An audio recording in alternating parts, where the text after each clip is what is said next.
Hello everyone, আগের ব্লগে আপনারা দেখলেন আমরা ঠেক্কারি পৌঁছে ফার্স্ট দিন চলে যাই ওদের মার্শাল আর্টস কালারিপাইটু শো দেখতে, এবং ওই দিনটা শেষ করে পরের দিন আমরা ভিজিট করি পেরিয়ার টাইগার রিজার্ভ পার্ক, যেখানে আমরা বোট রাইড নিয়েছিলাম, এবং তার ঠিক পরে আমরা চলে গিয়েছিলাম এলিফ্যান্ট জাংশন। তাহলে চলুন স্টার্ট করি আমাদের ডে 6-এর ব্লগ। দিনটা শুরু করেছিলাম আমাদের ঠেক্কারির হোটেলের ব্রেকফাস্ট বুফে দিয়ে।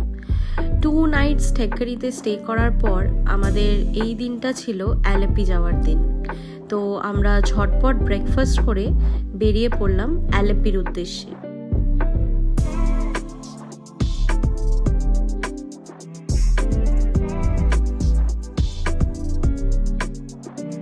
প্রায় অলমোস্ট 4 ঘন্টা জার্নি করার পর আমরা পৌঁছে গেলাম অ্যালেপি, এবং দেখুন আপনারা দেখতে পাচ্ছেন অ্যালেপির সেই ফেমাস ব্যাকওয়াটার্স।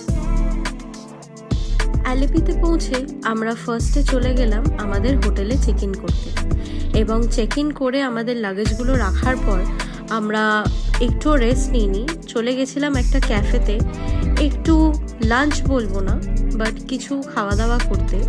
আমরা হোটেল থেকে হেভি ব্রেকফাস্ট করেই বেরিয়েছিলাম, তাই এখানে একটা ছোট্ট এবং খুব কিউট ক্যাফে দেখতে পেয়েছিলাম, যেখানে আমরা টুকটাক স্ন্যাক্স নিই।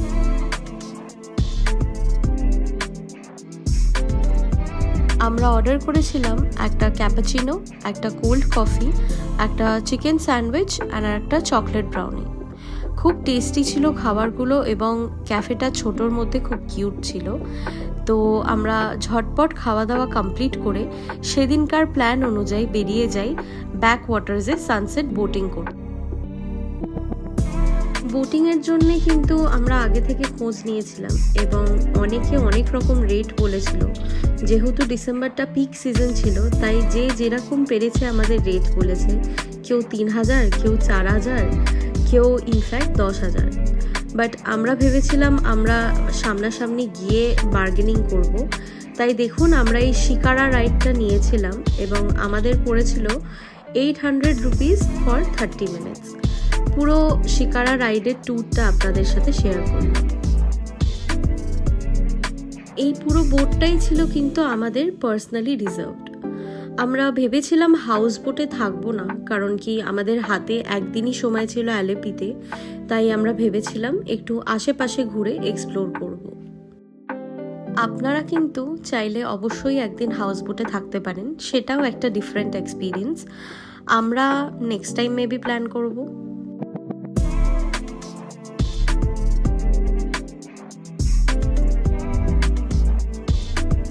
এই রাইডটা নেওয়ার পর মনে হচ্ছিল জীবন থেকে যেন সব স্ট্রেস দূর হয়ে গেল। পাশ থেকে চলছিল ঠান্ডা ঠান্ডা হাওয়া, এবং আমরা ছিলাম একদম ব্যাকওয়াটার্সের মাঝখানে। আমরা এসেছিলাম ফর ইভিনিং সানসেট রাইড। ঠিক একই রকমভাবে আপনারা কিন্তু সানসেট রাইডও পেতে পারেন। অ্যালেপি ব্যাকওয়াটার্সে বোটিং চালু হয়ে যায় ভোর 4টে থেকে। ব্যাকওয়াটার্সে বোটিং কমপ্লিট করার পর আমরা চলে গেলাম একটু অ্যালেপির ছোট্ট শহরটাকে এক্সপ্লোর করতে। সবচেয়ে প্রথমে চলে গেলাম একটা শাড়ির দোকানে, যেখানে অথেন্টিক কেরালা কটন পাওয়া যায়। কেরালাতে এসে কেরালার শাড়ি কিনবো না, এটা হয় কখনো?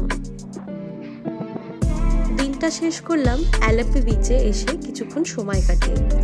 এখানে এসে দেখতে পাই ওদের কোনো লোকাল ফেস্টিভ্যালের জন্যে মেলা চলছিল, তাই এখানেই কিছুক্ষণ সময় কাটিয়ে ডিনার করে আমরা হোটেলে ব্যাক করে যাই। আজকের ভ্লগটা একটু ছোট ছিল, কারণ অ্যালেপিতে আমাদের কাছে একদিনই সময় ছিল। তাহলে চলুন দেখা হচ্ছে পরের ভ্লগে। Thank you for watching.